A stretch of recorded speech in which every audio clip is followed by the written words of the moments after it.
Greeting, greetings. I'm Brother Judah from the Congregation of Israel, a representative of the NMP, the Nazarene Messianic Party. We are the biblical school of global liberation for all oppressed people. We approach the Bible from a social political perspective, and we argue that is the correct way or the proper way to approach the Bible, seeing that it deals with kingdoms, nations, peoples, and their social orders. So we're looking at the study of society, politics, and this is what the Bible, this is in the Bible content or in its content. And so in order for us to understand it, we have to look into the social background and understand the context. And so therefore we say it is proper to approach it from a social political perspective. The discussion that we're having today, we're going to continue it as far as eating meat. And this title in particular is making reference to meat itself, okay? And we're looking at, well, some say, if meat kills, why do the Bible say we can eat it? And I am arguing the rebuke of meatification. Rebuke of meatification. Is this what this is? And you may ask, what is meatification? And the term is used out of an article by Tony Wise or Weise, W-E-I-S, meatification. Now, we was discussing last week, or should I say a few days ago, about the contamination in the flesh. And we're going to look more at the contamination of the flesh because there was a question asked, and we're going to play this video again so we can get the question. And again, as a review, my brother, if you just go back to that Ezekiel chapter 4, if you will. Yes, Ezekiel sir. Chapter 4.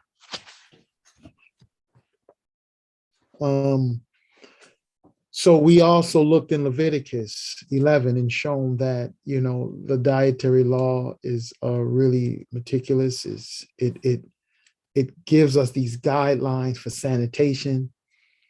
And also it can be argued that these guidelines are put in place so the consumption of flesh or the consumption of fish, birds, insects, certain insects, you know, like locusts and different insects, where they won't be deadly to you, you know, so you have to go by these guidelines, not eating the blood, not allowing dead carcasses of animals that cannot be eaten, like we're looking at the paws, animals with paws like cats, dogs, you know, bears, and all of these creeping things, mice, skunks, rats.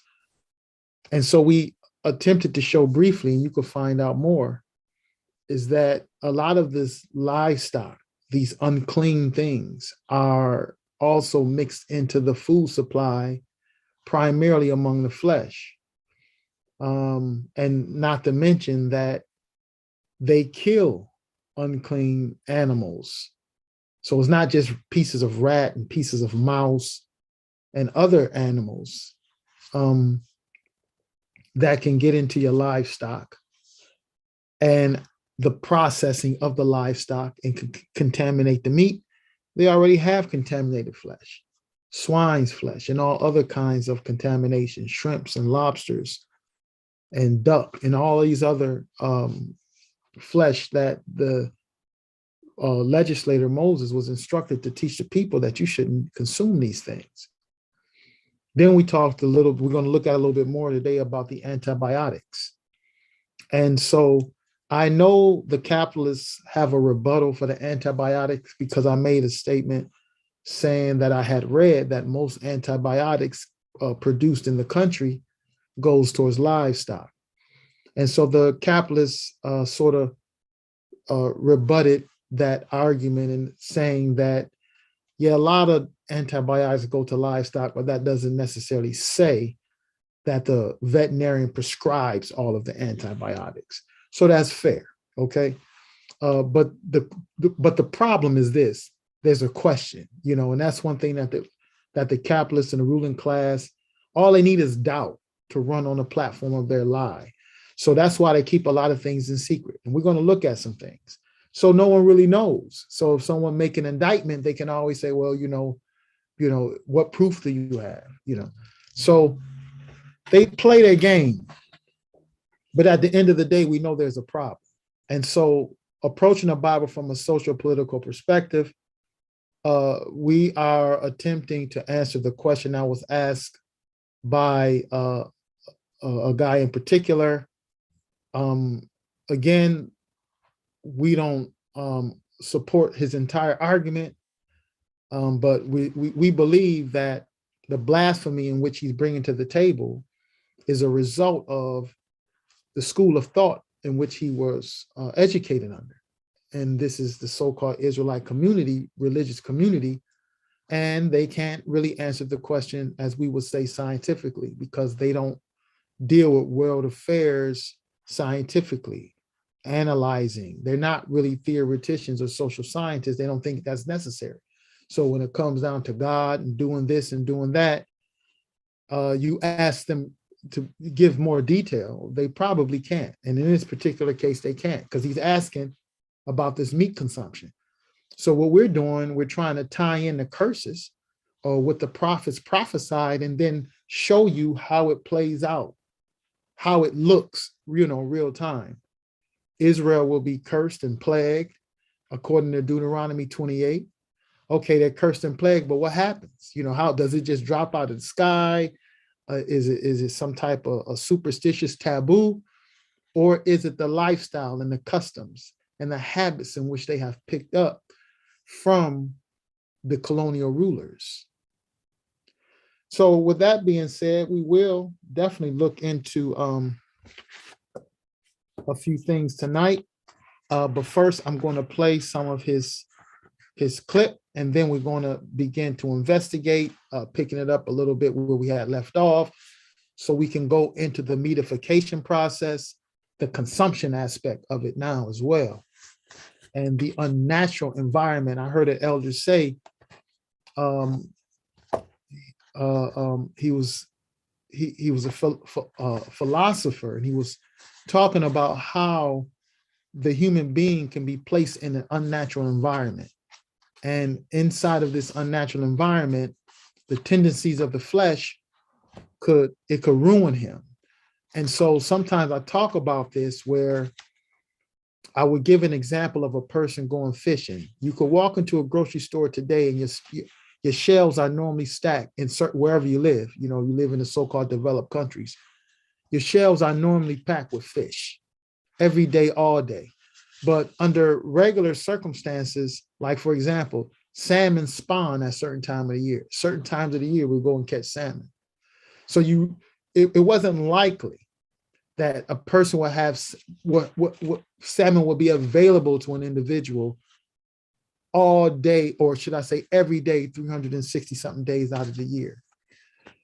Milk and dairy, these things were, if you would say, delicacies or extras that will come from a calf or a cow that probably was impregnated, and you would get milk from it. You could make cheese from it, or a goat. But once we have entered an environment where you could walk into a store and all of this stuff is on the shelf on a daily basis, that isn't really a natural environment. When you go fishing, it takes time to fish. When you go, like if you didn't have meat slaughtered and put on the shelf like that, probably the vast majority of people who don't have access like that would not eat meat like that, because it's work. People probably won't be killing no chickens and stuff every day. And you're not going to kill them and just necessarily let them hang. Sometimes they will salt them if they eat them in a couple of days, pieces of meat.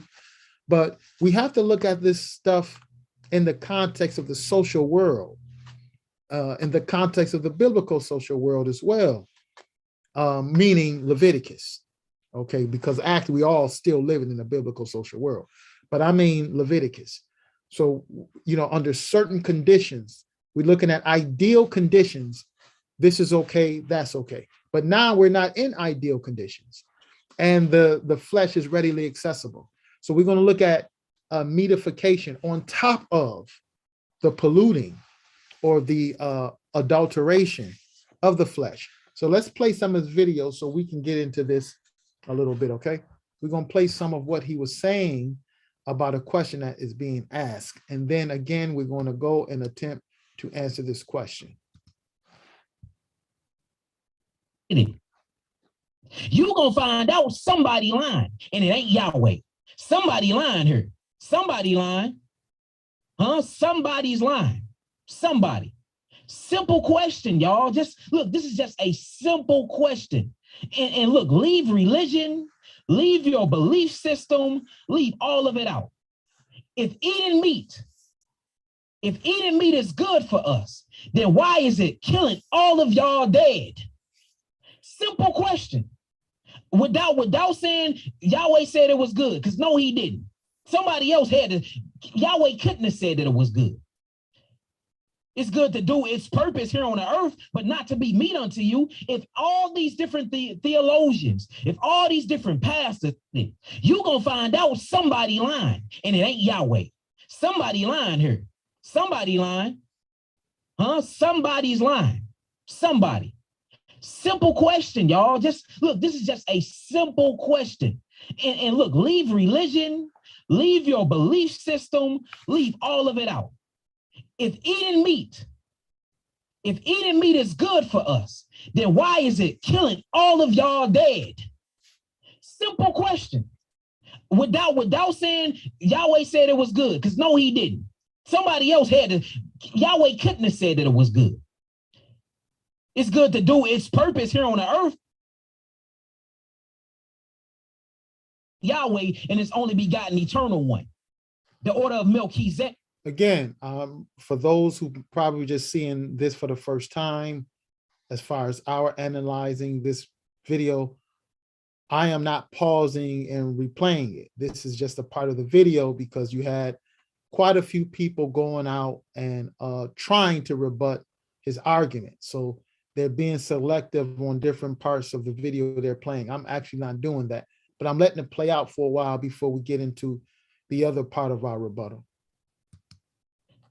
The king of righteousness. But something is wrong when I am reading in this book and it's promoting meat and it's promoting all these things, but then I'm seeing a direct sick effect come from it. And we're the children of Israel. We're the children of Yahweh. He never have forsaken us, never will. And the end goal is to get us to the kingdom, to be a part of the 144. And we're going back. Something ain't lining up. That's all I'm saying. That's all I'm saying. All I'm saying, it can't nobody answer that. Nobody. I have yet. No scholar can answer that. No scholar, no biochemist. And y'all don't want to smoke. I'm willing to sit down and talk this out with anybody. I'm willing to sit down and talk this out with anybody. And look, we're gonna have to use common sense here. And I'm not coming from a religious standpoint or none of that. You ain't gonna get me with the okie doke collusions or none of that, because again, I definitely want to comment because we say it when we start our videos, or we come from a social political perspective. And this is the reason why. And what's interesting, he's going to testify that he's been in the so-called Israelite community for almost 10 years.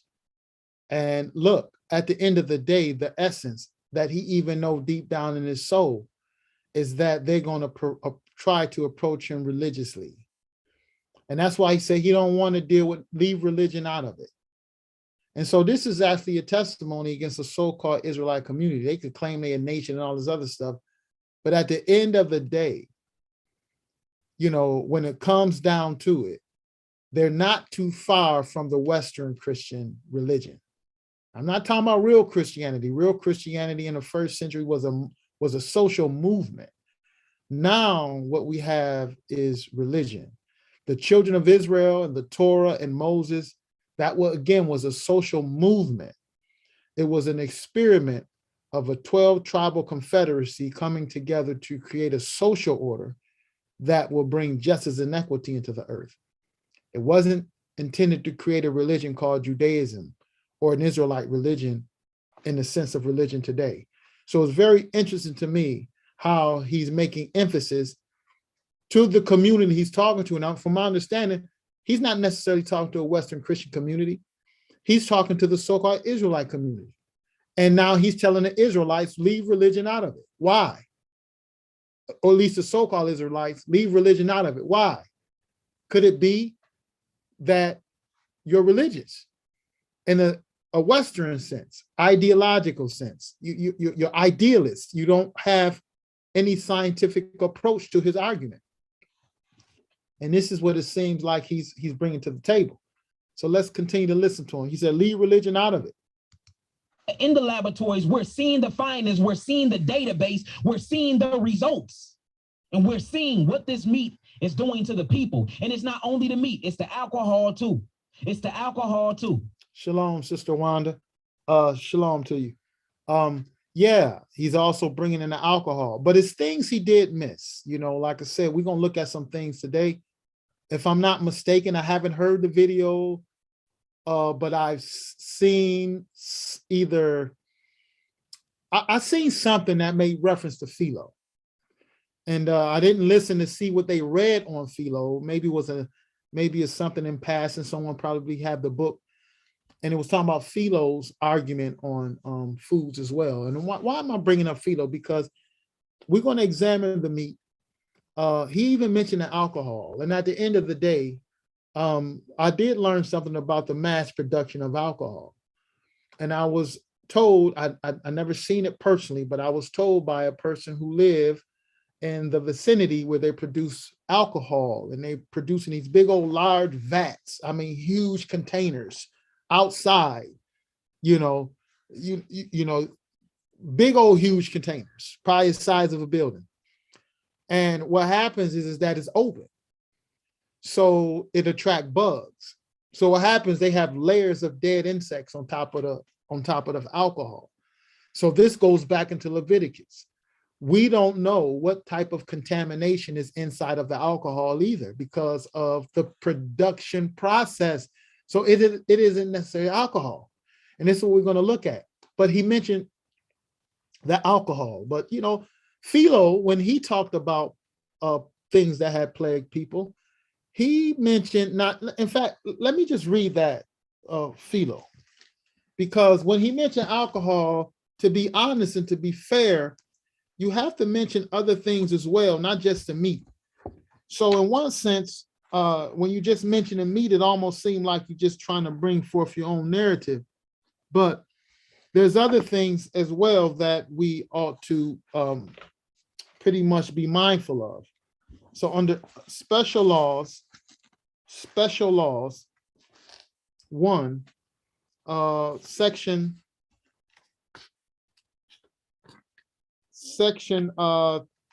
34, paragraph 173. Philos, he's making reference to the loaves that was presented on the Feast of First Fruits, if I'm not mistaken. But he begins to say, and these loaves also do figuratively intimate the most useful of all virtues, temperance, which is attended by frugality and economy. Now notice his emphasis on temperance and frugality and economy and moderation as so many bodyguards. So the temperance, the virtue, the frugality, and the moderation, he's arguing, is a bodyguard. He says, on account of the pernicious attacks which intemperance and covetousness prepare to make on it. So he's saying intemperance and covetousness or lust, it can work against you. So therefore, moderation and frugality and temperance is very important. It's a bodyguard that guards you. So he's talking about moderation and being able to know when enough is enough, number one. But he says this,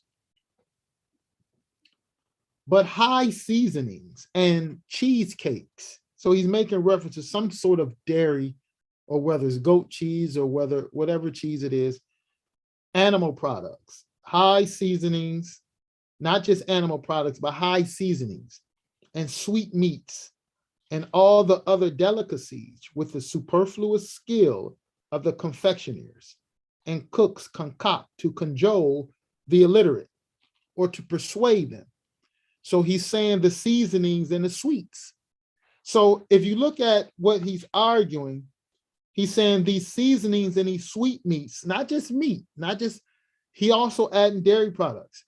He's adding extra added sugars, because at one time sugars was just available to the rich. It wasn't available to regular people. It was a delicacy. And he says, in all other delicacies, which the superfluous skill of confectioners and cooks concoct to cajole the illiterate and the unphilosophical, the most slavish of all the outward senses, namely taste. So the sense of taste could be manipulated. What's the guard against the sense of taste? He's saying temperance and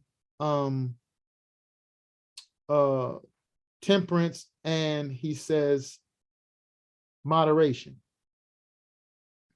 So a most slavish of all outward senses, namely taste, which is never influenced by any noble sight or by any perceptible lesson, but only by desire, the desire to indulge in appetites of the miserable belly, constantly engenders incurable diseases, both in the body and the mind. So he's arguing it isn't just the cheesecakes or the sweetmeats and the high seasonings. He's arguing that if it isn't measured with temperance, then it can cause problems.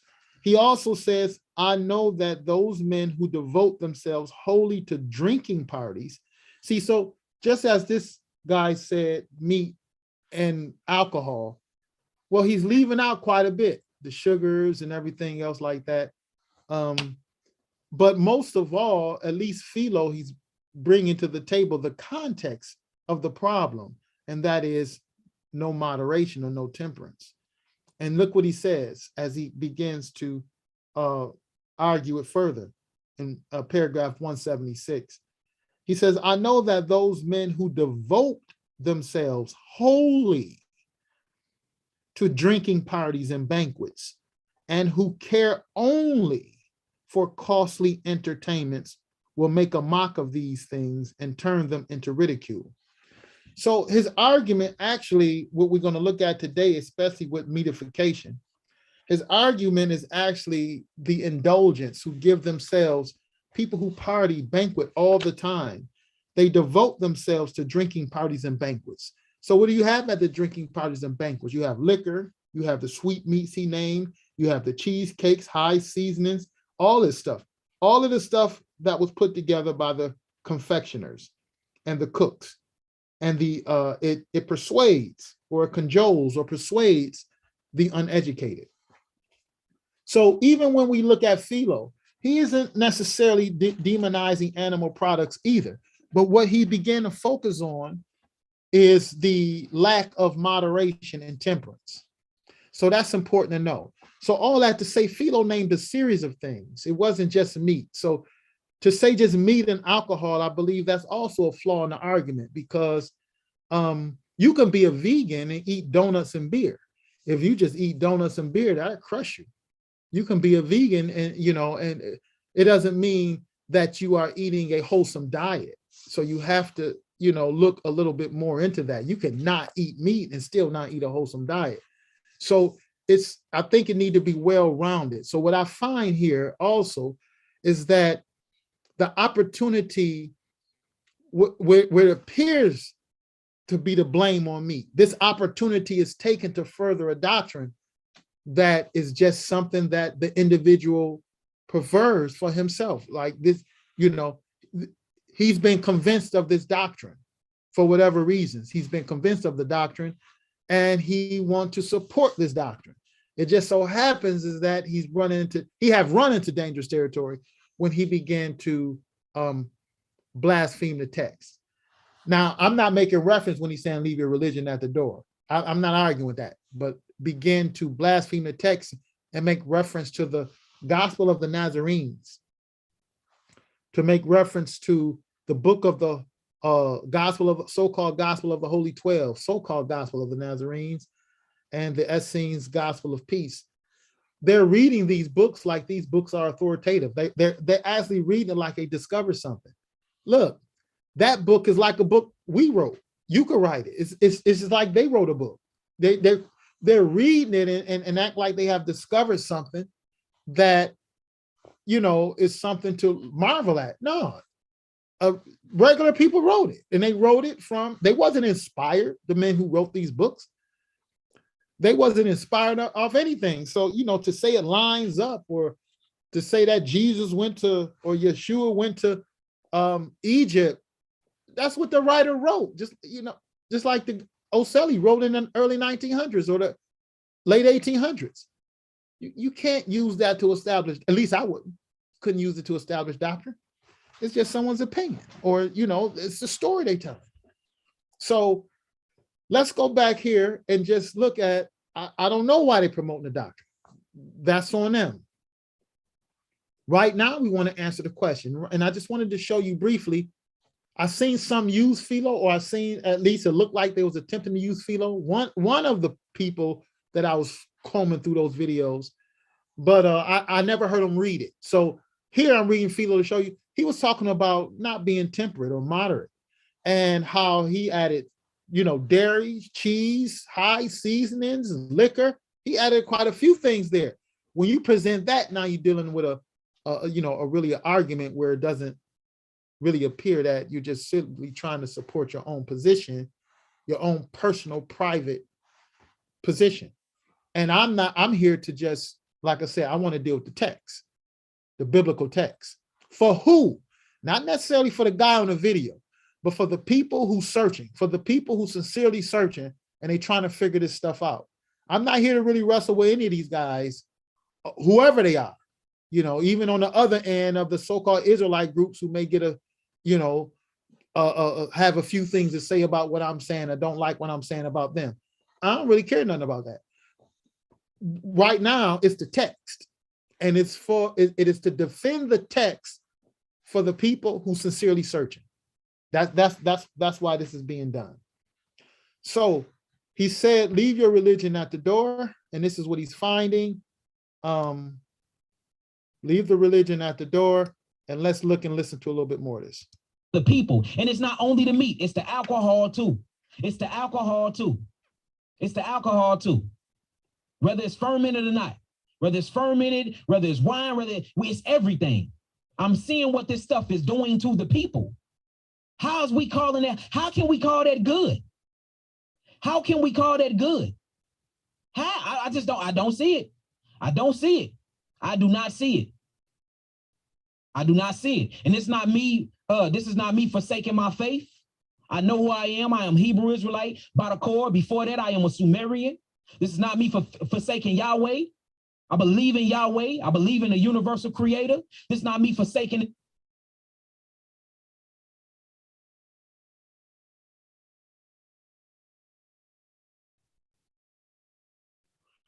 Again, they're trying to adjust it to a scene here.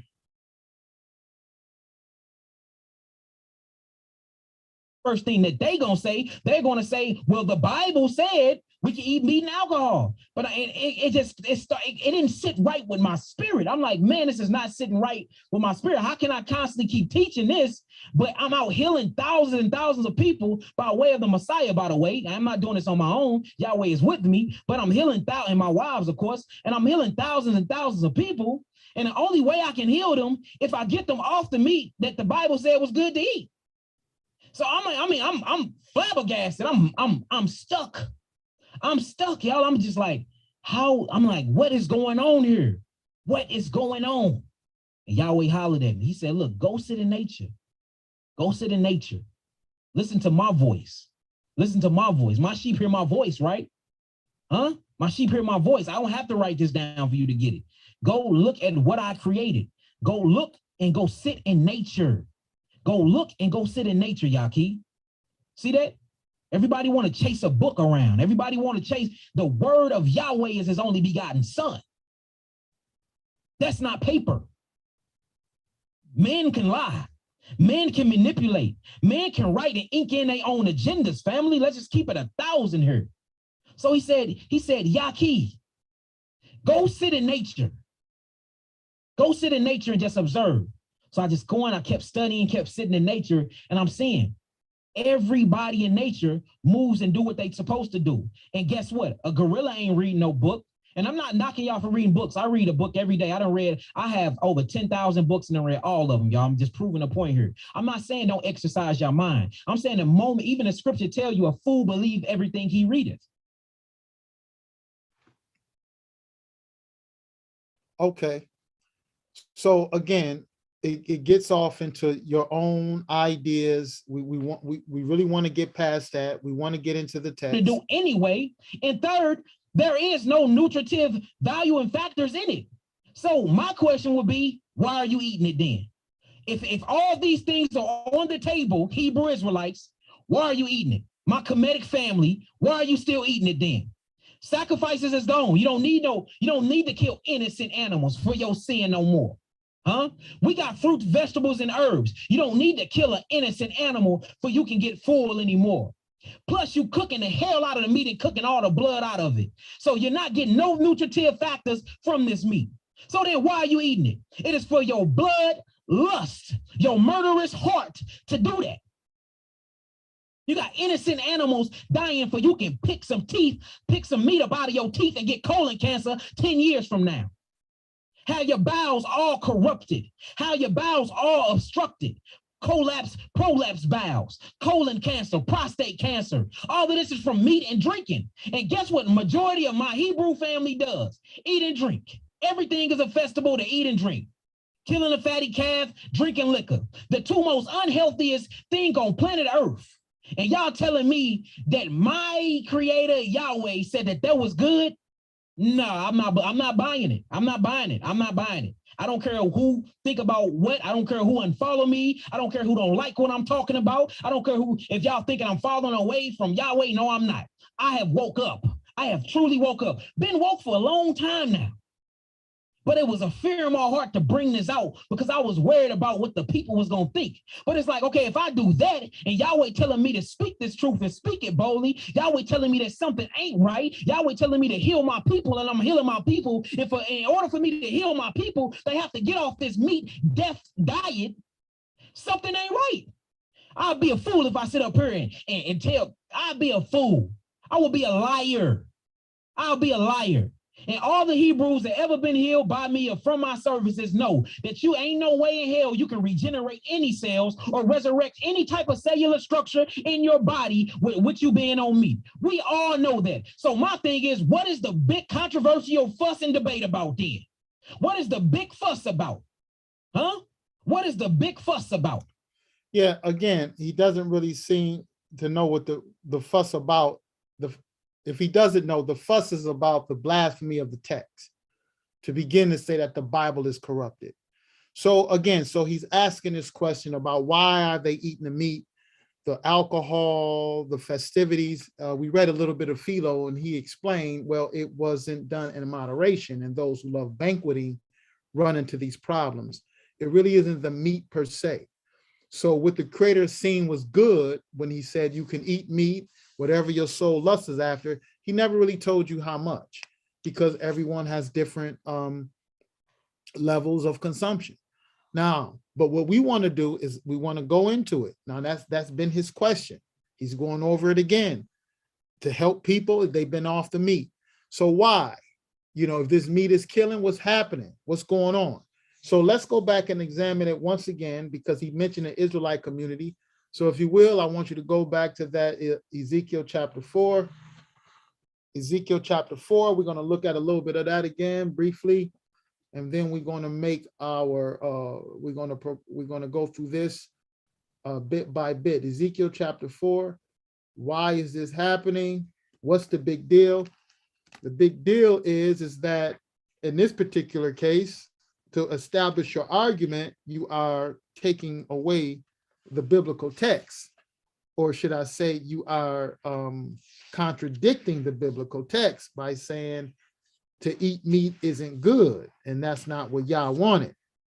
And again, that isn't accurate. So now it's beyond not eating meat. Now you are actually encroaching upon the biblical text, saying it's not accurate, and therefore this can cause people to fall away. And after here, I want you to read Ezekiel chapter 4. When you get there, let's get right to the point. In fact, start at verse 9. We're going to cover that. Start at verse 9, Ezekiel 4:9. Yes, sir. And it reads, take thou also unto thee wheat and barley and beans and lentils and millet and fitches, and put them in one vessel, and make thee bread thereof, according to the number of the days that thou shalt lie upon thy side. 390 days shalt thou eat thereof. And thy meat which thou shalt eat shall be by weight, 20 shekels a day. From time to time shalt thou eat it. Thou shalt drink also water by measure, the 6th part of a hin. From time to time shalt thou drink. And thou shalt eat it as barley cakes, and thou shalt bake it with dung that cometh out of man in their sight. And the Lord said, even thus shall the children of Israel eat their defiled bread among the Gentiles, whither I will drive them. So we see that the prophet Ezekiel, as we described last session, he's talking about the condition of the children of Israel among their colonial masters, who they shall be dependent upon for food, shelter, and clothing for the most part. What is the prophet Ezekiel describing? The defiled bread. And that's what we're going to examine. So when we're looking at the meat, when we're looking at the cheese, when we're looking at the liquor and everything else, now we have to investigate it thoroughly to find out what is the cause. Now, we can't go to the extreme. And this is the extreme to say, well, God said, from the beginning, he said, he don't want us to eat meat, when you can't find out one text in the Bible that says don't eat meat. Now, since they can't find that text, now it's corrupted. And they begin to misunderstand, I believe, Jeremiah chapter 8 or Jeremiah chapter 6 about the pen of the scribe, which we had discussed that at another time.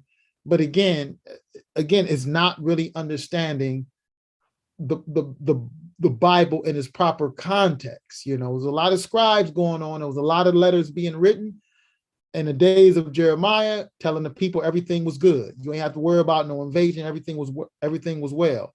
The false scribe and the false prophet, they was running rampant. But we will deal with that on another session, God willing. Now I want you to go to 1 Timothy, because actually the books that they so-called had discovered, that I was making reference to earlier, that people say, well, you know what, these books line up with Genesis. They line up with Genesis because the writer wanted it to line up with Genesis. That's why he wrote it. He penned it to line up with Genesis. A regular man who believed this, who tried to push the same doctrine, wrote his own book. Whether it was Oselli, because originally the Gospel of the Holy 12 was called the Gospel of the Nazarenes, and his contemporaries. So, but Oselli himself, he was a part of the monk's order of Saint Benedict. And the monk's order of Saint Benedict forbid one to marry and abstain from meat and alcohol, though, as far as Oselli was concerned. But Benedict didn't abolish the alcohol. I believe Benedict argued in history they can have bread and wine. And the monks lived really well. That's a whole nother discussion. But Oselli decided to add alcohol on the list. No alcohol. So he's forbidden the alcohol. Oselli, that's why if they're going to read the book, even if they're associated with the Nazarene, not Nazarenes, but the Essenes, a lot of them didn't marry. And if I heard this guy correctly, he said he have several wives. He's all off into that fornication of this, what do you call it? This polygyny business. So I'm not sure if he's really an Essene, but the book in which he's promoting said polygyny is bad. You know, so I mean, out of the Gospel of the Holy 12, towards the end of the book, the final chapters, O'Selly condemns he puts it in the writings according to the Messiah in this book of the Gospel of the Holy 12. He condemns polygyny and says that the perfect way is celibacy, he says in the book. But if one does marry, he should just marry one wife. So even in the book that they're claiming to be as far as inspired in some way to bring some new revelation, they don't believe it. Even that book still goes against what they're teaching or how they living. You understand what I'm saying? So that don't really add up. But O'Selly forbidden to marry and commanded to abstain from meats and alcohol. Now look what the apostle Saul warned us about when he wrote to Timothy. 1 Timothy chapter 4. Let's start reading at verse 1. KJV. Yes, sir. Peace, Conrad Malachi. Peace to you, Sister Pam. Peace to you all. Thank you for coming out with us this evening. All right, yes. 1 Timothy 4:1. What does it teach us? And it reads, now the Spirit speaketh expressly that in the latter times some shall depart from the faith, giving heed to seducing spirits and doctrines of devils, speaking lies in hypocrisy, having their conscience seared with a hot iron. And this is what we're witnessing before us, because he testified that he believed in Yahweh. But yet he's being hypocritical in the same sense by saying that Yahweh didn't allow us to eat meats or drink wine. Now, that's why it's important to investigate this so you won't make these mistakes. So again, I'm not arguing only from this basic scriptural text. We have to get into the context of it. Ezekiel laid the foundation of the scattered Israelites, the defiled bread. Now he's saying something a lot of times. We talk about these doctrines of devils, seducing spirits. It'll seduce you, it'll deceive you. Like I even seen one person on here that says just go raw fruits and vegetables. That's another fanaticism, to just go for raw fruits and vegetables. There's certain nutrients and stuff you need out of, and it only comes forth when you cook certain foods. You don't have to eat all foods raw, but certain nutrients and benefits come from food, from cooking it, from heating it up. That's why the human being have the skill to cook. But what happens is that all of this pseudoscience that people run off to one extreme to another. You know, then I hear some people, they don't eat nothing but fruits. You know, it's just, they don't cook nothing. They just eat everything raw. Well, that's another extreme. Okay. So what we have, I believe the Bible. And so the Bible put things in there and I believe what it's saying. I believe what it's saying. So what he's arguing here, they're speaking lies and hypocrisy. You claiming that you believe in a God of heaven, but yet the record in which he sent, now you are disagreeing with it. But then the other record in which you claim to believe of vegetarianism or veganism, that record you don't really believe, because you have a lot of girlfriends and so-called girlfriends who you call your wives. And you also have, what else you got going on here? That O'Selly also argued, or the Essenes, because you believe the Essenes too, they lived in common, they were communists. And they despise all forms of riches. So I'm just showing, this isn't about this discussion tonight really isn't about the hypocrisy. I'm just bringing it out that they don't line up with the Essenes. They're not lining up with the book of the Holy 12, because it said if you do get married, just have one wife. You know, so it's really not lining up. So what we have is the tendency then of the seducing spirits and doctrines of devils to speak lies and hypocrisy, to say that Yahweh isn't saying that you can have meat and wine. All right, so that's suspect now. But what else are they saying? Read verse 2 again for me. Yes, sir. Speaking lies and hypocrisy, having their conscience seared with a hot iron. Verses 3, forbidding to marry and commanding to abstain from meats, which God hath created to be received with thanksgiving of them which believe and know the truth. And when he's saying meats here, he's not necessarily talking about flesh. He's talking about food. So even if a person say they're nothing but a fruitarian, they don't eat nothing else. You can't eat, you can't no broccoli, don't eat nothing else. They just eat fruits. Then if you are eating stuff raw, you just on a raw diet, raw fruits and vegetables, then you're not eating beans. You know, you're really not eating grains and other nutritious foods and lentils and stuff like that the Creator said you can eat. Daniel said he ate beans and lentils and vegetables, but you just eating fruit. So at the end of the day, the Creator told you the foods you can eat, the herb-bearing seeds and all that other stuff. Daniel let you know this is included the beans and the lentils. Dietary law let you know how and when you can eat it, long as it's not contaminated, which plays a big part in what we're talking about today. And we're also going to look at as far as the meatification process of the capitalist mode of production, where now Philo comes into play when he began to argue against the moderation. This is science, but to go to just one extreme to another shows a lack of discipline, of knowledge. It shows a lack of understanding. So people have a lot of information and they bring out information, but just from the series of mistakes in his argument, you have to question the understanding. Sure, you can put a lot of information out there, but without understanding, he said, with all you're getting, get understanding. He said you can't commanded to abstain from foods where the Creator said that could be received. And so we read that last week, foods that you could eat. If it comes down to the meat, divide the hoof, chew the cud, and cloven foot. If it don't do all that, you can't eat it. Now, if other foods are contaminated with the dead carcasses of pigs or creeping things and water come upon it, you can't eat it. He ran it all down what we can eat. And this leads us into the contamination processes that the present mode of production is bringing the food into. And let me show you what I mean by that. I want to go back into Capital Volume 1. Karl Marx Capital Volume 1. And this time I want to go to page 361. Because we got to bring some politics into this deal. Anytime we study in the world,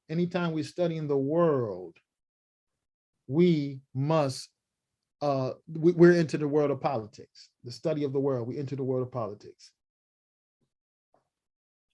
Let's see. Peace to you. I didn't get a chance to read it all there, but peace to you, Sister K teacher. Peace to you. The working day. Now we're in a working day, but this is all actually all a part of even our mode of production, convenience stores. All of this is what we study at the school because it's all Bible teaching. Anything pertaining to the conduct and the science of men or the social environment of men is Bible teaching. So from the convenience stores, everything, the creating of the convenience stores, the purpose of the adulterated products, preservation and profit, all this is causing rebukes because the purpose of the convenience store, that the convenience store was put in place, grocery store / convenience store. It was put in place because of the capitalist mode of production realized that in order for the worker to make profits and maximize profits, they won't have time to cook for themselves. They won't have time to do anything, not even tend to their children. They understand that this is how they made it. So the convenience stores came into play. As they moved the woman out, continued to rob the woman of her right, took her out of her little dwelling after they reduced her to a domestic slave. Then they took you out of the domestic slavery of your home and threw you into domestic slavery of the mass production of the capitalists, whatever occupation that we are in, to work for the capitalists. They realized we could take the woman out. She's so-called docile, most of them, and we could pay them cheaper than men. It's all a design. It's not a conspiracy theory. It can all be verified through science. So the convenience store came into play because now we have to feed the wage slave. And in order to feed the wage slave, we have to also produce food that will not spoil on the shelves. So all of this is one cause after the other. Now, concerning the working day and the worker, he don't get paid much, so his food got to be cheap. And there's a reason why the food is cheap. And we read some of that last week. And we're going to look at it a little bit today. Now, it says here the working day. Page 361 in the Penguins edition, Capital, Volume 1. It says the adulteration of bread. Now remember, Ezekiel was eating the bread with feces in it, signifying the pollution or the adulteration of the food. But we know it's not just in meat. You know, it's in drinks, it's in cakes, it's all over the place. It's in your bag of potato chips. Don't even have to be meat. You understand? So all of this is what we study, but I can't, of course, put it all out there. I know some of y'all believe I'll be trying when I be doing my 2-3 hour things, but I can't put it all out there like that. And I don't intend to do it like that today. I just want to talk about the adulteration from this perspective. Watch this. The adulteration of bread and the formation of a class of bakers who sell bread for less than its full price are developments which have taken place in England. These developments, which have taken place in England since the beginning of the 18th century. That is, as soon as the corporate character of the trade was lost and the capitalists stepped behind the nominal master baker in the shape of a miller or a flour factor. What is he saying? This adulteration of the bread began to take place after the corporate character of the trade was lost. And how did that happen? When the capitalists stepped behind the nominal master baker. In other words, the capitalists began to intervene or to take hold of the baking craft. When the capitalists began to take hold of the baking craft, then it called for the adulteration of the bread. Why? Because they're going to cut the bread. The capitalist is not entering into the bread trade for nutrition's sake. He's entering in the bread trade for profits. Profits. So once he entered into profits, and it's all about profit, then he's going to cut the bread, as we read last week, with stone dust, with chalk, all this other stuff, to sell it cheaper. Now, the capitalists did the same thing, not just with bread, but also with our flesh, also with our consumption. He had to intervene. The capitalist is the creator of the convenience stores. So therefore, his chemicals and everything else are essential for him to preserve food. So therefore, you can have your bread could sit on the shelf for 2-3 weeks because it's been adulterated with all forms of things that it won't rot right away. Irradiated foods, genetically modified foods. For the sake of the crop, you have to put pesticides on the crop. Besides the fact that they had to do something with their old war material since World War I, World War II, and Vietnam War. So they decided, well, let's kill insects and let's spray it all over the crops. Then they got a little bit more fancy, and therefore you have genetically modified crops. And a vast amount of these genetically modified crops, mainly from corn and soy, they feed it to the cow. Now, this is what we're going to look at, the adulteration. And it's not just with meat. It is in meat. It is in liquor. All meat? No, that you got to really do your homework, though, because it's in a vast majority. So, you know, you have to do your homework. But then even on top of doing your homework, remember the Levitical law. You have to observe that very carefully, which we don't. And that is the contamination just from simple utensils. The swine's flesh being on the same steel table or whatever table they're using to chop up the swine's flesh, then next thing you know, they bring in the beef. It doesn't matter. You know, it's in the same facilities often. It doesn't matter if they wash the utensils. So there's so many dynamics at play that's causing the problem. And I said, if we follow this problem, it takes us right back to the capitalist mode of production, which the messianic body is dispatched to fight against it, to crush it, actually. It will crush it. And it is going to give the essence, or should I say the creator of this capitalist society, the beast, is going to give his body over to be destroyed. But look at this. We have the adulteration. Capitalists stepped in even with the production of bread and adulterated it. So again, let's go back into this text here that I was looking at on page.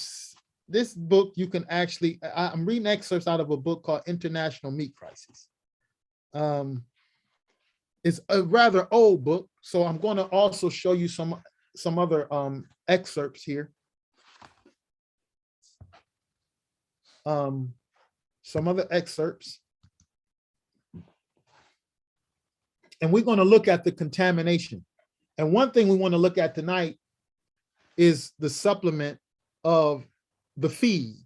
We're going to look at the feed. So I want to start here, and this is again from Howard Lehman. Howard Lehman. And Howard Lehman wrote Mad Cowboy, a book entitled Mad Cowboy. And this is what Mr. Lehman says on page 56. With every cow in a feedlot pen producing 25 pounds of manure each day, the flies get so thick that they actually threaten the cow's ability to breathe. In an effort to do something about the flies around them, the cows kick up so much dust, they contract what is called dust pneumonia. To counteract this, the feedlot operators fills up a fly fogger every morning and sprays great quantities of insecticide over the cattle and everything else. The spray, of course, falls into the feed which the cattle eat. Howard Lehman, The Mad Cowboy, page 56. And then after the cow eat it, then it gets in the milk, it gets in the cheese, it gets into the butter. And then it also gets into the fat, it gets into the flesh. So they're grounding up the fat of the fat into your ground beefs and everything else, and your ground turkeys, because this is also happens. We're going to find also what happens with the poultry, whether it's duck, whether it's turkey. It's pretty much the same process. They might not have the same influx of flies, but they still have a lot of the contamination. So what we have is now is in the feed. So it's in the blood of the cattle when they get diseased from this treatment, and therefore the blood is still contained in the meat. Because I want to go back and show you something. Let's go to Acts chapter 15. We could read it in the book of the law, but I want to read Acts chapter 15 and show you specifically how the elders still observe the dietary code. Acts chapter 15. Now this was the requirement, see, when we're looking at coming into the assembly. This is the requirement. Now watch this dietary code in which they put into, they're still acknowledging it to be so. And this is what's ignored, but it can't be ignored if you're really going to look at this scientifically and honestly. You could blame all the meat and look like they just furthering their doctrines. But if we're going to approach this as Bible students, man, it's a scientific, this is lunacy to just, what they say, throw out the baby with the bathwater. Acts chapter 15. Start, if you will, at verse 19. Yes, sir. And it reads, wherefore my sentence is that we trouble not them which from among the Gentiles are turned to God, but that we write unto them that they abstain from pollutions of idols, and from fornication, and from things strangled, and from blood. For Moses of old time hath Wait, in wait. every... He say what now? In fact, let me just answer this real quick. Excuse me. No, that's not. It's been said that about Nazarites. I'm a little familiar with the Nazarites. They're separate from Nazarenes, actually. Some people confuse them. The Nazarenes are those who are followers of the Nazarene who come from Nazareth. The Nazarite is actually a vow in which the men or women of the house of Israel would take. They were vows. But yes, you could be married as a Nazarite. You could be married. But I've heard that years ago, people who wasn't familiar with, in fact, supposed to have been so-called elders who said Nazarites couldn't be married. And I'm like, no, that it doesn't say that at all. No, Nazarites, they can be married. Yep. I just wanted to answer that because that is a common question. So, but let's get back to this still, because he argued here in verse 20, after his sentence about the nations who turn unto the Creator, he said, we write unto them that they abstain from what? That they abstain from pollutions of idols, and from fornication, and from things strangled, Continue. and from blood. What else he say? For Moses of old time hath in every city them that preach him, being read in the synagogues every Sabbath day. So these things strangled and the things from blood is very important. And it's very difficult for the capitalist mode of production to follow by these rules because of the way that they kill animals. See, oftentimes the way in which they're killing the animals now is through a piston, especially the bulls and the cows. They use a piston and they use the piston gun and they puncture their skulls. And so therefore the animal slowly dies. So at the end of the day, the idea of being strangled is that the blood begin to coagulate and it isn't drained properly. So therefore, this is what we find among the masses of the conventional animals inside of the mode of production of the capitalists. So yes, now we have this going on. And so therefore, we find the contamination, because the life or the disease of the animals are in the blood.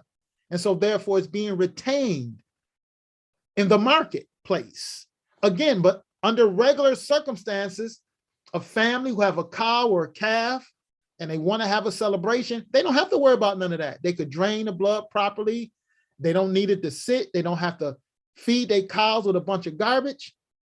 And so therefore, they can take precaution that they're not eating blood. But things change.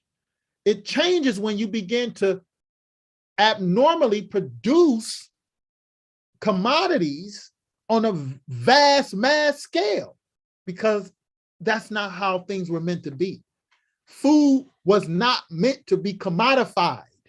It wasn't meant to be put on the market. It's supposed to be available to people to eat, not enclosed. Do not, you can't trespass. All the land belong to me. All the cows belong to me. Being bought and sold and traded on Wall Street. That's not normal. So because of the abnormal conditions, and to feed the slave or the wage slave, we're suffering rebukes for so many reasons. That's why capitalism must die. It must die. You see, because we have to search and look at the causations of our plague. And therefore, we find the way that they're killing these animals, they are retaining the blood. That's number one. Now, I want to continue to look at this. He's saying, not only is it blood we're consuming, but what else are we consuming if this practice goes on, which makes sense. If you have these cows in these confined places, you're going to attract flies. They're going to drop their dung and you're going to get flies. So they must spray, what is he said? They must, in the feedlots, they must spray great quantities of insecticide and therefore land on the cow. In other words, it gets into the cow system. Once it gets into the calf system, whether cows or goats, once it gets into the system of the flocks, it eventually winds up on our plates. But it's not just the pesticide that wind up on our plates either. It's blood. And it's not just the blood and the pesticide that wind up on our plates. There's other bacteria because they're breeding disease. Now, I want to show you something else concerning this. This is what, and I have a definition up here so I can show you real time what's happening, because we're looking at the pesticides and stuff like that, but I want to investigate more of the feed, because he said the defiled bread the children of Israel will eat. On page 57, it reads, according to Howard Lehman, certain insects lay eggs on the hide of the cattle, which hatch into grubs, which burrow in. The rancher pours other types of insecticide onto the cattle, which soaks in and kills the worm-like larvae. More insecticide inside the livestock to be served to you later. And this is Howard Lehman. He is an American farmer and animal rights activist. American farmer and animal rights activist. What else do I want to read out of here? In this excerpt, again, I told you international meat crisis. You can find these excerpts condensed. And it says USDA reports spinal cord bits in ground beef. Associated Press release, February 21st, 1987. And from what I gather, the article is saying here, they're quoting this article. It says, to add to the profit,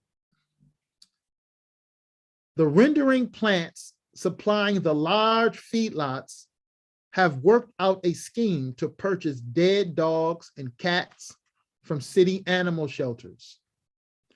Arrangements have also been made with city waste disposal departments to ship them to the roadkill, or excuse me, to ship them the roadkill, which is picked off the streets and roads.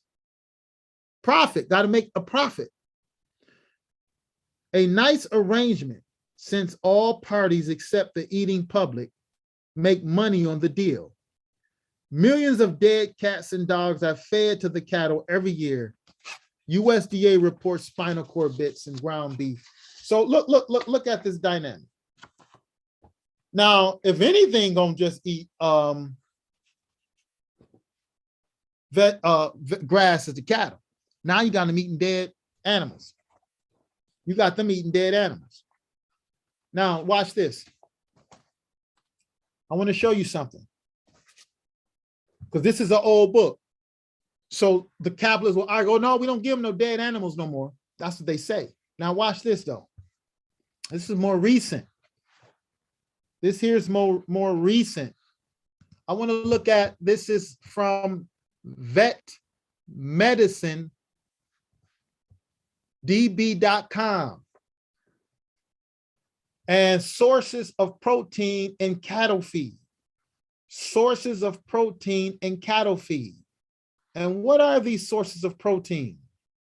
Ingredients are very expensive now. However, it is necessary to use because protein is the main nutrition for meat and milk production. Look, protein is in everything. The vegetable kingdom have protein. So, but what we're looking at, the cattle feed. We have soy meal, genetically modified. Full fat soybean. This is the large genetically modified crops. This is what, yes, soybean is definitely full of protein, but the soybean isn't bad, or soy isn't bad. I know some people argue the studies about the estrogen and all that, but that was 20 years ago. They found out, no, it's not the same estrogen that caused problem in women. That's the up to date. You know, before it was tested on mice and all that other stuff, but now they have learned, oh, it was a misunderstanding. But nevertheless, it's full of protein. Soybean, protein concentrate. Now look what else they have. Fish meal. They're feeding the cows or the cattle fish meal. Fish. And fish from the waste we read before It goes from the waste of the animal lot operations. It goes and pollutes the water, and it could mess up and kill a lot of fish. Them dead fish wind up fish meal for cattle feed, because we're asking, why are the people getting sick? Because we have went outside of the biblical standards. That is what we must examine as Bible students. Cattle don't eat fish. What else do we have? We have meat and bone meal. That's the one I want to focus on today. So they feeding the cattle fish meal, meat and bone meal, palm kernel, mustard oil cake, sesame oil cake, cottonseed meal, nut meal. So all these oil seeds, they're producing this on large scale quantity as well. And these are the cheap oils in which they cook a lot of the fast foods and stuff that the people eat, high omega-6s and all this other stuff. These things should be addressed too. If he's going to be honest, he should address all of it. Bone meal, meat and bone meal, given to the cows, huh? How is beet and bone meal made? How is meat, and bone meal made? This is the excerpt I got. I don't have this official site, but you can type it up. Meat, and bone meal. Just type it up. This is the write-up. Meat and bone meal is a product that is made from animal processing offal. Offal are those parts of the animal. Offal are those parts of the animal that are not fit for human consumption. It contains, among others, fat, meat organs, bones. What else to say? Blood. And oftentimes the blood you will find is another name for blood is meat glue. So when you have meat glue in your ground beef or in your steaks, that's simply blood. That's animal blood. James said, don't eat the blood. Cattle don't eat none of this stuff, but they feed it to the cattle. It contains, among others, fat, meat organs, bones, blood, and feathers. Almost 30% of the live weight of an animal ends up as offal. 30% of an animal winds up in meat and bone meal that they feed into the cattle. I think if we're going to look at what's causing the problem with the people, I don't think we need to blame the food in which God have created to be received with thanksgiving. He have given us food to be received with thanksgiving, but the problem is they have adulterated it. This is our problem. See, so the real Bible student, we don't have, there's nothing wrong with the Bible. It's true. Under normal conditions, Leviticus is well, under normal conditions. And Leviticus teaches us, for the most part, to give us the basic framework principles on how to keep the normal condition so the food and the meats of the insects can serve you well, where it won't be polluted. Don't kill this meat. Don't let this dead carcass fall on this, whether it's a lizard, a mouse. Well, if it do fall on this, as long as it's not wet, you can eat it. Moses is giving us the basic framework so our food can remain nutritious. But to begin to talk about why meat is killing us, that's the wrong question. And then because you're saying meat is killing us, and then that leads into biblical corruption. Now you're getting off at the doctrines of devils, and you're bringing out books that contemporary men wrote. And now you're saying what the Moses and the prophets wrote are all off. And Yahweh didn't say if it's killing us, Yahweh didn't say we should be able to eat meat. And then they had their theory on Isaiah 11. And God willing, we'll be releasing that after this video. Any questions or comments before we go further?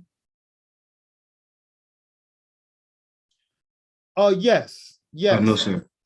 No questions. You know what, sister? Hey, do me a favor, brother Jan. Post the link to this into the other two signals.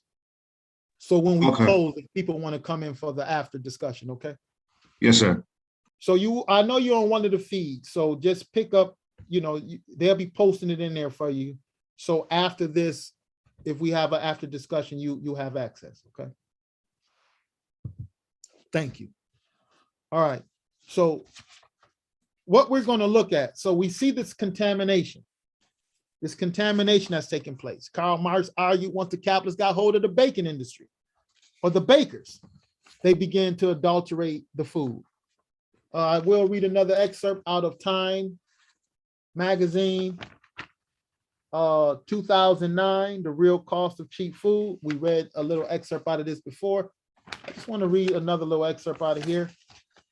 And it says on page 34, concentrated animal feeding operations, or CAFOs, CAFO, which are every bit as industrial as they sound. And that's what we're looking at, CAFOs, concentrated animal food lot operations. It says to stay alive and grow in such conditions, farm animals need pharmaceutical help, which can have further damaging consequences for humans. Overuse of antibiotics on farm animals leads inevitably to antibiotic-resistant bacteria. And the same bugs that infect animals can infect us too. So what we find is that they have to use antibiotics on these animals whenever they choose to keep them healthy. Now I want to show you something else. We looked at the protein for cattle feed. None of it is grass. We see fish meal, we see meat and bone meal. So I'm sure fish meal will consist of the same thing, fish blood, the fish guts, anything that person not gonna eat, fish heads, whatever it is, meat and bone meal. So therefore, whether it's roadkill, whether it's dead cats and everything else, or dead cows, you grind it up into protein pellets, and this is what you feed the animal as a supplement. You feed the cattle as a supplement. So look at the diet now of the cow. You want to know why the people are perishing because of meat? It's because we have went outside of the divine order of the Bible, and now we have compromised the meat. God didn't do nothing wrong. Leviticus is intact, and when he said you could eat meat, he meant it, but he didn't tell us to do all of this. Now it says cattle feed ingredients for carbohydrate. There's sources of carbohydrate. This would get some fat. This is the bread and butter of the capitalist industrial cattle, the cattle ranchers, capitalists. Look what they feed these cows. 1, corn, and 2, rice, 3, wheat, 4, wheat bran, not a lick of grass. Not a lick of grass. Everything we read that they feed these cows, naturally they don't eat them. Let me show you what a cow eats. I want to read to you what the Bible said a cow eats. Go to Psalms 104 for me, please. Psalms 104. See, if we go by these rules, then we don't have no problem with the meat. See, when we go by these rules, then we could put the gospel of the Holy 12, and we could put the gospel of the Nazarenes right in a place, just a part of any other books where a person gave their own private interpretation of things. Psalms 104, if we abide by these rules, this is the context of how it is good. The problem we face today, you said leave religion at the door. I agree with you. Let's leave religion at the door. But I'm going to carry the Bible in with me, because that don't have nothing to do with modern day religion. And then any other thing, because the Bible is connected with all the other sciences, earth sciences, all types of sciences, geography, biology, all sciences. The Bible tunes us right in, it tunes us right in. That's why when we approach it from a social political perspective, We have to engage in all sciences and knowledges. What contradicts the Bible, we know is false. What complements the Bible, we know we could use it. This is what he means with knowledge. Knowledge. The priests were scientists. They were scientists, doctors. They could look, they were dermatologists. They were nutritionists. They were scientists. And he said, I will raise up a kingdom of priests, men and women. We are talking about scientists who will study and understand the world around them, who will study the divine laws and understand how they relate and how they teach us to understand this magnificent creation we living in. Scientists. And look what the psalmists say about these animals. And all the biblical scientists know cattle not supposed to be eating no damn corn, rice, wheat, and blood and pieces of other dead animals. Now we know that. He ain't never said feed your cow no dead animals. That's probably what you should be investigating, not concocting an argument from someone else who forbid to marry and to command to abstain from meat, what God have given, to argue with the human being and say that he's not supposed to eat meat. No, make the record straight. Make it straight so that people could believe in a source of knowledge and not doubt the source of knowledge, the real source of knowledge. You running on the slippery course. You running on the slippery course because the elder said the conscience would be seared with a hot iron. Psalms 104. Anybody who's doubting the Holy Scriptures, you're running on a slippery course if you haven't fallen off already. And you're going to venture out into some deep waters that's going to consume you. The Holy Scriptures is our anchor. Once you get into somebody who's sitting up here trying to tell you that is just in the spirit, you know, you should be able to figure this out in your spirit. They're leading you off into some waters that you will never return from. You're gonna fall. The Bible is the anchor. You have too many people with too many different ideas, and these people sitting up here talking about what the Spirit done told them. You mean what you imagine in your mind? What you thought? How many times you people, I mean, anywhere, whoever listening, you come up with a good idea, and you find out your good idea wasn't good after all. Well, how did you come up with your good idea? Well, it was just something that you imagined, something you thought about on your own. Nowadays, people are calling this the Spirit talking to them. That's what they're saying about it now. First, it was just I had an idea. Now it's the Spirit talking to them. Now their own understanding leads into the Spirit talking to them. Well, as the Apostle Paul said, I don't have that much confidence in the flesh. You know, you hear a lot of voices going on because of all of the knowledges and voices you hear in the world. But you know what? I got to go back in that Bible to see what I just thought about was correct. If that's not in the Bible, if it's contradicting the Bible, then I know that idea, I know that imagination and that thought must be subdued and brought into captivity to the knowledge of God. It got to be moved. That's how you stay afloat. That's how you stay safe. Once you begin to put the Bible off, you run it out. You pretty much setting up for yourself a death sentence. Now, what we have here in Psalms 104, read that one verse from me, verse 14 from me, please. Yes, sir. And it reads, He causeth the grass to grow for the cattle and herb for the service of man. What do you cause to grow for the cattle? The grass to grow for the cattle. The Creator got grass for the cattle. We ain't see grass on none of this list for cattle feed, do we? Corn, No, sir. rice, wheat bran,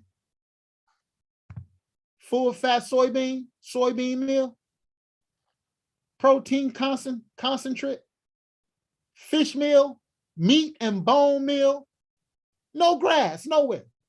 Isn't that something? And you asking why the people being rebuked by eating flesh. What is the meat and bone meal? Meat and bone meal is a product that is made from animal processing offal. Offal are those parts of the animal that are not fit for human consumption. It contains, among others, fat, meat, organs, bones, blood, and feathers. Almost 30% of the live weight of the animal ends up in offal. Do anybody see the problem, or is it just me? What's the problem for real? You understand what I'm saying? What's the problem? So he had this question. Let me play this. Let me let y'all know what we're talking about. You gonna find out somebody lying, and it ain't Yahweh. Somebody lying here. Somebody lying. Huh? Somebody's lying. Somebody. Simple question, y'all. Just look, this is just a simple question.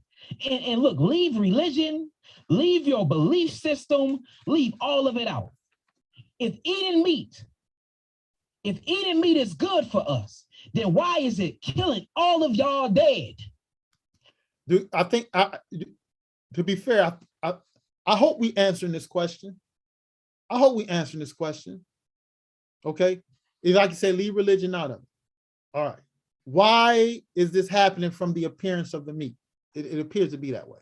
We're learning it. Ezekiel, like I said before, last session and this session, Ezekiel laid the foundation. Now you just finished reading in Psalms 104, verse 14, where it said the Creator made grass for the cattle, didn't he? Yes, sir.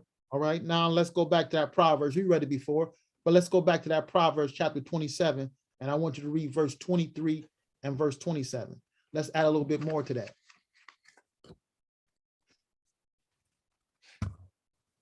Proverbs chapter 27. Now that's the cattle feed. Poultry.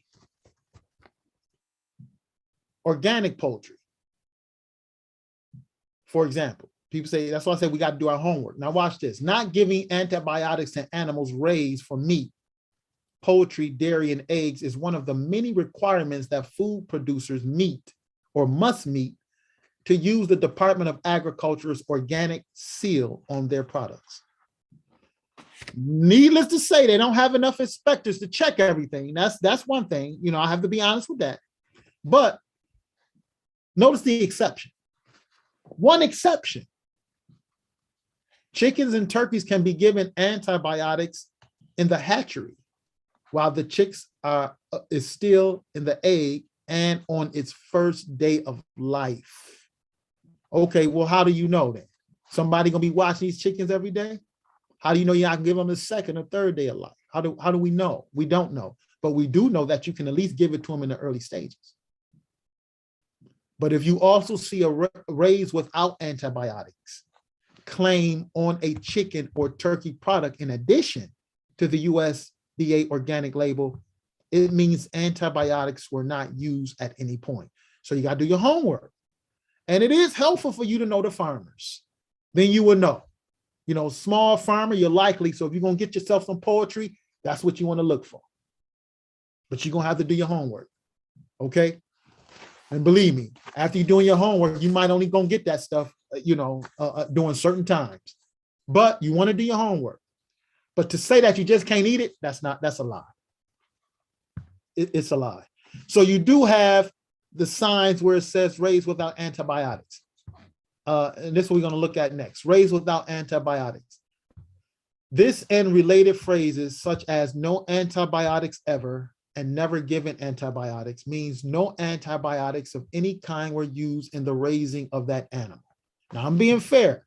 So this could be a bias write-up in behalf of the meat industry. It could be. But needless to say, everything they say isn't a lie. So we're just gonna take this, give them the benefit of the doubt. Now watch this. It says sick animals that require antibiotics will be removed from the no antibiotics line and sent for processing with animals raised under conventional circumstances. So you gotta look at your homework to see, hey, the chicken or whatever I'm getting, the fish that I'm getting, how is it raised?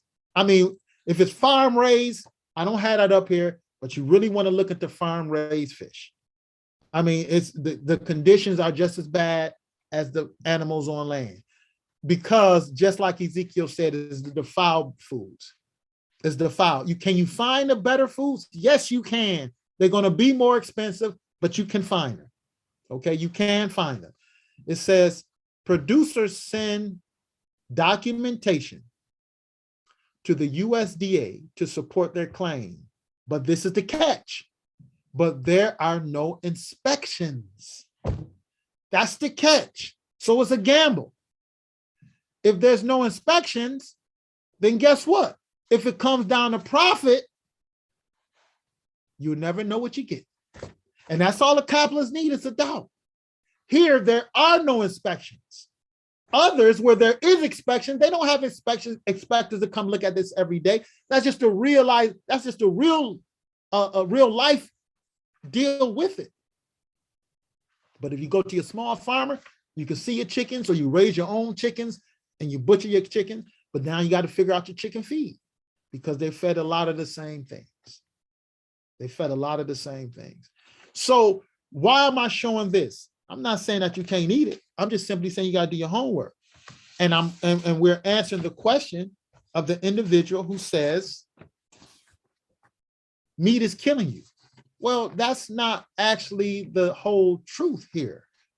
Did you get that Proverbs 27:23 from me? Yes, sir. Read verse 23 and read verse 27 again from me. This is the book of Proverbs, chapter 27, verses 23. Yes. Be thou diligent to know the state of thy flocks, and look well to thy herds. That's right. Take care of them. He made grass, make sure they can graze. That's what the shepherd used to do. He used to bring his sheep and stuff out. They go out there and graze. They're going out there and drink waters. Lord, my shepherd, I shall not want. He give you symbolically, he show you how sheep were taken care of. He leadeth me beside the green pastures. He didn't say he take me to eat no damn vats of blood and bone and animals. No, because the sheep symbolically represented the animals that graze, or the people represented the sheep. And it was the sustainability of the people was symbolic on how the sheep were taken care of, or the goat and the cattle. And where were they led? Upon the green pastures. Grass. We don't find that here. So now we finding a problem. But if you look well after your flock and you take care of them according to the biblical standard, then verse 27 will be okay. And thou shalt have goats, milk enough for thy food, for the food of thy household, and for the maintenance for thy maidens. Then your food will be a maintenance, not a detriment. Now, I'm not necessarily just doing this to answer his question either. I'm doing this because this is just what we do. This is a part of other studies we have had in times past, because we approach the Bible from a socio-political perspective. So we have to look into the politics of society. And we do. It's the same question, man. Why? What's happening? Why are the people being rebuked? Why are the people plagued? So now we have to go in and look at the sin. And we find among the sin is the total chaotic treatment of the creatures of Elohim. All right. It's how they're going about it for profits. It's not necessarily of the consumption of the animal itself. And real students would make that differentiation and analyze it carefully. Now, with that being said, I do want to go in, like I said, we're on our way to closing up this session. And I want to look at Tony Weiss, or Wise, I think it's Weiss, actually. W-E-I-S, Meatification.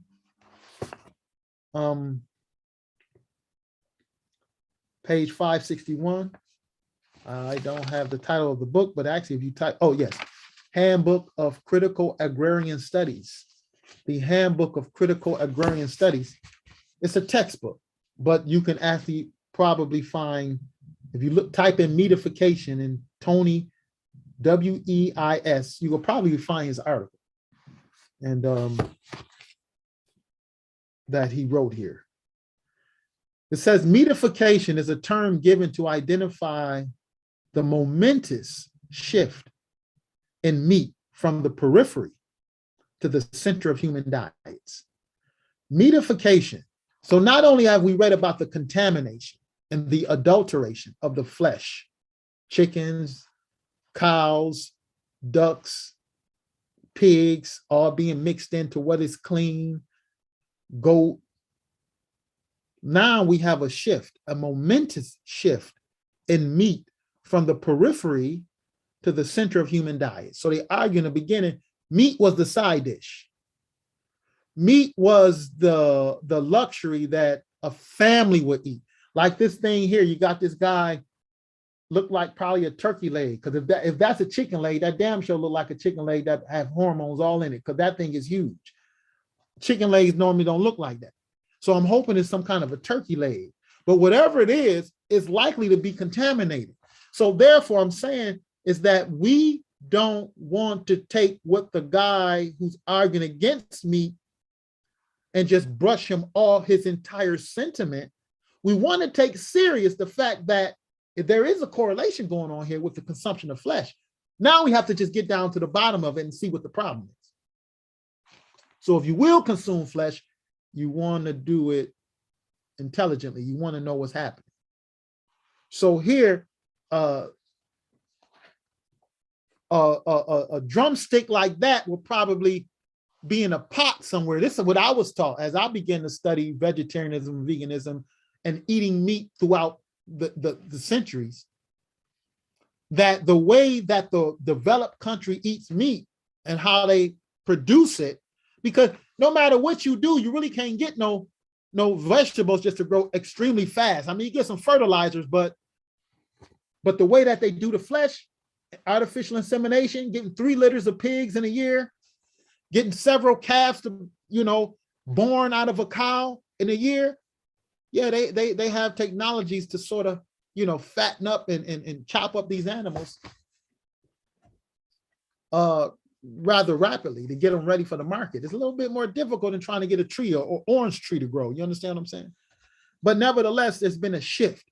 So this drumstick, a piece of it, just a piece of it will be on a plate with something that's largely of whole grains, beans, and dry goods. That's what they're arguing. But there's been a shift. The capitalists have shifted the diet. So therefore, everything they advertise is meat, cheese, everything. That's what's being advertised, flesh. And therefore, the vegetables become the side dish. And here he's arguing that meatification is a term given to identify the shift, the momentous shift from the periphery to the center of human diets, which is interwoven with important aspects of agrarian change on a world scale, namely the rapid expansion of industrial grain, oilseed, livestock production. Whereas 3 billion people consumed an average of 23 kilograms of meat in 1961, in 2018, over 7.6 billion people consumed an average of 45 kilograms of meat. So we're looking at this increasing of meat. The importance of meatification and conceptions of development and modernity is also evident in the consumption disparities between rich and poor. So he's explaining, still, poorer countries don't eat as much meat as richer countries do. And one reason that's driving the meat production is the production of grain, the surplus of grain, because that's another contradiction in capital. They overproduce. And so to sell the grain, they sell it to cattle. And so now they find that the cattle, they can get fat off this grain. And then from this grain, they have these oil seeds. And that was part of some of the things that they actually feed in the cattle. In other words, the overproduction of monocropping, they opened up another market to feed cattle. Let me see what we have here. I'm just going to read a couple of excerpts and we're going to close for tonight. Shabbat shalom, sister. All right.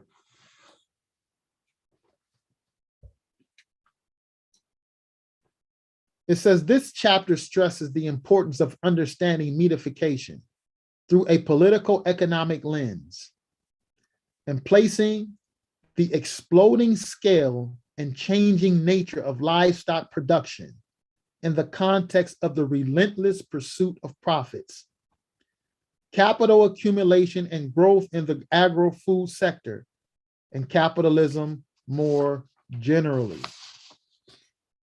Meatification strongly mirrors global disparities. People in high-income countries consume over twice as much meat per year as the world average, while people in low-income countries consume less than half as much meat per year as the world average. There is compelling evidence that the heavy consumption of animal goods, I'll read it again, it's not just animal goods. So we have the contamination, and then what we read earlier in Philo, how there isn't any moderation, which can also contribute. If you're eating too many sweet meats, Philo said, if you're eating too many cheesecakes and you're partying, drinking too much, lack of moderation causes a problem. And this is the other argument with meatification. It isn't just meat. There is compelling evidence that the heavy consumption of animal goods is a major contributing factor in rising rates of obesity and many non-communicable diseases. For example, cardiovascular disease, type 2 diabetes, hypertension, fatty liver disease, and some cancers. While conversely, diverse plant-based diets contribute to improve health outcomes on the whole, because I guess you're allowing the body to heal, the plant kingdom is healing you, but you see, it's not the meat per se. So in the West, the argument against the meat is the consumption, the high consumption of it, the shift from meat being the peripheral or just the small part of the plate where it becomes the center of the plate. And this is a phenomenon created in the rich countries. Not to mention all the additives and everything else they add into the foods, adulterating the food. Now it is the big push where they have taught us this is the center. Like, for example, who told us breakfast should begin with bacon and eggs? Who set that precedent? Who set it up? You understand what I'm trying to say? How the capitalist trains us and program us. Now, when you go eat, that's it. We become accustomed to it. Then after a while, as Philo argued, our senses, that taste, the sense of taste is something to be harnessed because it can take you off into something. So therefore, if the capitalist is producing, every time you turn around in a commercial, you have cheese pepperoni pizza. You got cheese inside of the crust. You know, you have lobster, you have shrimp, or you have a little bit of salad, or now your salad sprinkled over with dairy, you know, ranch dressing, sprinkled with chunks of chicken. Look at your commercials on an average basis. It's loaded with the meat industry. So therefore, we begin to shift. This is what most restaurants and fast food and everything else cater to. Especially if you want taste, it shifts. And now it leads to a large consumption of the animal. You understand? The consumption of the animal. Now, why is this happening? Because of profits. This is why it's happening. The meatification thing is happening because of profits. So therefore, I think that's all I'm going to deal with here with Tony. If you will, go to Proverbs 25 to show you an example of how moderation is important. And so if we have this is like a double whammy.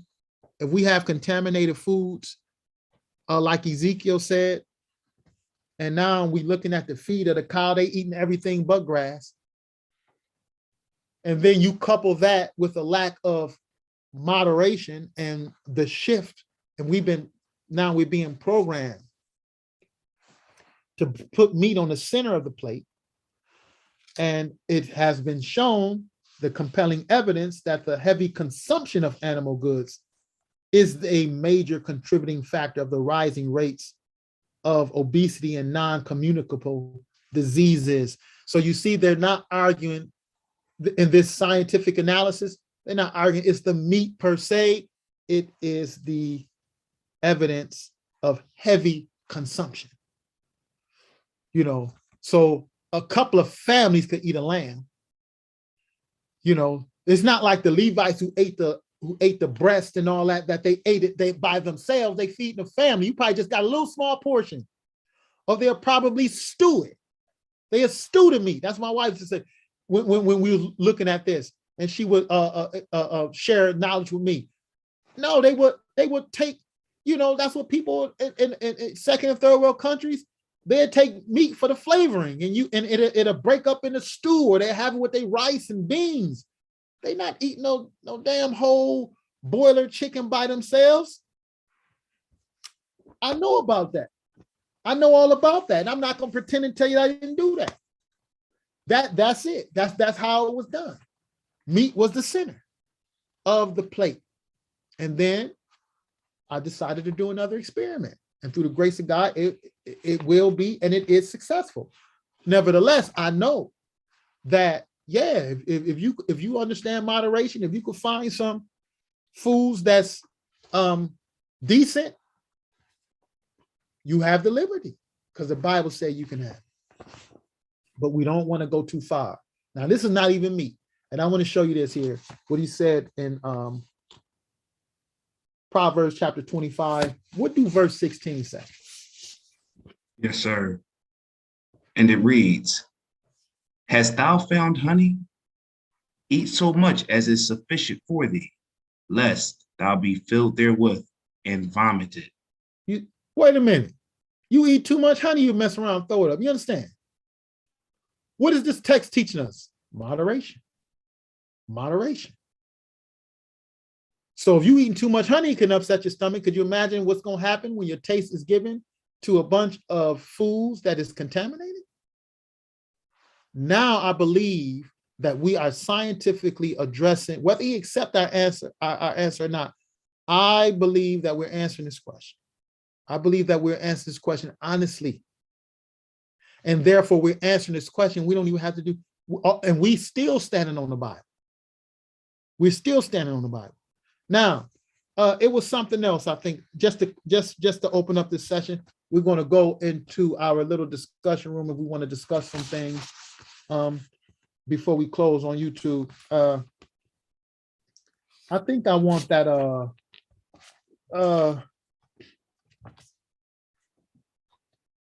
where is it at? Is it Proverbs chapter 23, is it? Proverbs chapter 23. Let's try, I think it's Proverbs chapter 23. Turn there for me, please. Proverbs 23, if you will. I think it's Proverbs 23. In fact, let me turn there too, just in case, because I know we read it already. We have read it, and I don't know where I put my, where I actually have put my note. But let me turn there. I believe it's 23. Let me get there. Yeah, I believe so. What does it say? Verse 1. First, when thou sittest to eat with a ruler, that's it. Consider diligently what is before thee. You see why? You see why now? We're sitting among one of the nations that is supposed to be the rulers of the world. This is the nation where, so-called developed nations, along with its sister nations of Western Europe. We are sitting at the table. Many of us are sitting at the table, and we are exposed to the ruling class diets. And look what he says when you're sitting at the table with a ruler or the nobles. Verses 2, and put a knife to thy throat, if thou be a man given to appetite. Be not desirous of his dainties, for they are deceitful meat. Labor not to be rich, cease from thine own wisdom. What do you say? Consider diligently what's set before you. That's why I say you got to do your homework when we're sitting at the ruler's table, and that's where we are. We at the ruler's table. Our brothers and sisters in the second and third world country, they not bombarded with this, but they trying to pump it into their countries. And they ate goat, but now they getting something different now. They getting manufactured goat in large scale industries. They ate cow and drunk the milk, but now they trying to they're trying to ship them cows that don't eat a lick of grass, like the Creator said. They full of fish meal, meat and bone meal, blood and dead animals. That's what they're giving the animals now, and it's coming out in the milk. It's coming out in the cheese. We got problems under the capitalist mode of production. You know why I need to die now? You know why I need to die now? You understand what we're saying? So we're going to show you why we did all of this, partly, at least partly why, because we did this also for edification for other brothers and sisters who's coming into the word. We don't want you to get into that trap of doubting the scriptures. But the other part was we attempted to answer this. You're going to find out somebody lying, and it ain't Yahweh. Somebody lying here. Somebody lying. Huh? Somebody's lying. Somebody. Simple question, y'all. Just look, this is just a simple question. And look, leave religion, leave your belief system, leave all of it out. I got to say this before we close. I don't have to, but I just want to draw home. You see what we're saying, why we say we approach the Bible from a social political perspective? This is in essence what he's saying. He is acknowledging that just dealing with the Bible according to your regular religion and superstition and your dogmas and all your different ideologies is not sufficient. When real world problems are, when you look in real world problems in the face, and that's what's happening with him. 10 or 9 years, he said 9 years studying under the Hebrew Israelite schools. What he have experienced, I'm telling you, is real life situations he done ran smack dead into, is staring him right in the face. And the 10 years in a Hebrew Israelite community could not answer his questions because of their idealistic and superstitious point of views. And now he's telling them, leave it out and address this scientifically. That's what he's asking. And so that's why we're saying the need to discuss this Bible on real, practical, real life, political, social terms, because that's what the entire book is about. And so therefore, he said, leave it out. You're going to find out somebody lying, and it ain't Yahweh. Somebody lying here. Somebody lying. Huh? Somebody's lying. Somebody. Simple question, y'all. Just look, this is just a simple question. And look, leave religion, leave your belief system, leave all of it out. If eating meat is good for us, then why is it killing all of y'all dead? Simple question. Without saying Yahweh said it was good, because no, he didn't. Somebody else had to. Yahweh couldn't have said that it was good. It's good to do its purpose here on the earth, but not to be meat unto you. If all these different theologians, if all these different pastors, you're going to find out somebody lying, and it ain't Yahweh. That's right. So he's calling all of the religious leaders, the theologians, the pastors, and all of the so-called Israelites, the pseudo-nation, who really is an offshoot of Western Christianity. And they haven't really quite yet picked up the real essence of the early church movement started by the Nazarene Yehoshua ben Dawid. That was a social movement. What we have today are byproducts of Greco-Roman religion and superstition and dogmas. Okay, we have different variations, same SHIT on a different platter.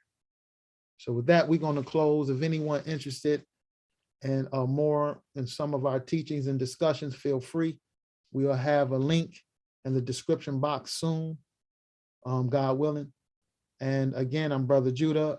Brother Yahan was reading for us. We have various comrades on with us today. We're going to go and open up the Zoom, or should I say go back into the Zoom and talk a little bit more or ask questions or whatever it may be. And we're going to close for our YouTube today. I appreciate everybody who was on with us.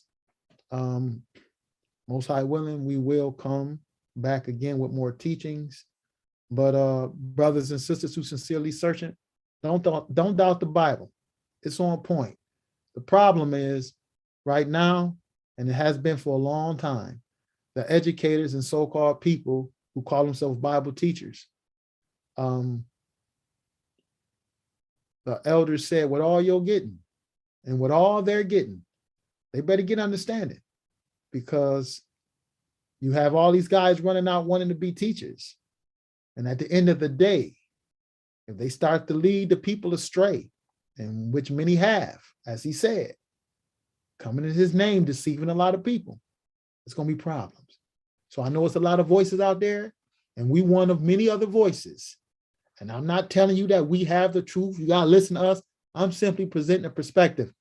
You make the choice. If you do the research and you see what we're saying is worth listening to, then we ask you, all right, take the next steps. Because at the end of the day, we are working to build exactly what our masters told us to build.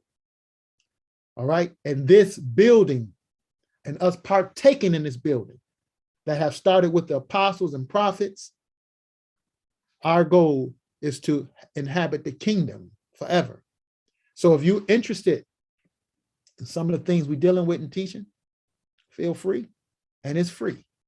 We ain't got nothing to charge you. If you want to donate, you can, but we don't run around begging for money. I don't have no t-shirts I have to sell you. So if you're interested, it's all free.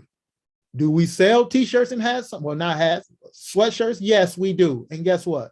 It's not for profit.